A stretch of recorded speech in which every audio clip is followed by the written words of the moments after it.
Boiteau, bonjour. Bonjour. Aujourd'hui, on parle de bien-être animal, mais dans la filière équine. Qu'est-ce que ça vous inspire? Est-ce que vous avez l'impression que c'est quelque chose qui est pris en compte? Alors ça m'inspire beaucoup de choses. C'est pris en compte et ça l'est toujours plus et ça le sera probablement toujours plus pour d'excellentes raisons, puisqu'il me paraît difficile de pratiquer l'équitation au sens large sans s'occuper de savoir si l'animal qu'on a sous sa selle le vit correctement ou autrement le moins mal possible. Et donc c'est une obsession de tous les jours pour nous cavaliers et ça l'est toujours plus avec le temps. Est-ce que parfois c'est compliqué d'allier le bien-être du cheval en lui-même avec l'idée de performance? Parce que là les chevaux sont aussi là pour faire de la performance. Comment on joue avec ces deux critères? Alors on joue, c'est vrai que la question est judicieuse parce qu'on peut imaginer que la performance implique l'effort un peu poussé à l'extrême, ce qui n'est pas faux d'ailleurs. Et je crois que tout le rôle et le devoir surtout du cavalier, c'est dès lors qu'on a admis qu'on considérait qu'un cheval était capable de le faire, c'est de le mettre dans les meilleures conditions possibles pour qu'il le fasse.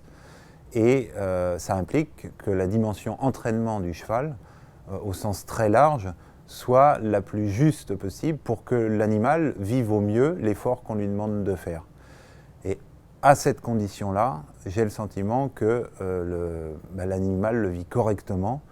Il nous le dit à sa manière, c'est-à-dire par un comportement qui semble apaisé, serein, et il nous le dit aussi par un état de forme général, de poids, de poils, etc., qui nous fait penser qu'effectivement, l'entraînement qu'on lui fait subir, non seulement il le vit bien, mais en plus, il lui permet d'aborder sereinement la performance. Et à cette condition-là, nous, cavaliers, n'hésitons pas à demander un petit peu plus pour gagner, parce qu'on est là quand même avant tout pour ça, mais en ayant conscience qu'on a fait ce qu'il fallait pour que le cheval soit physiquement et mentalement prêt à le faire.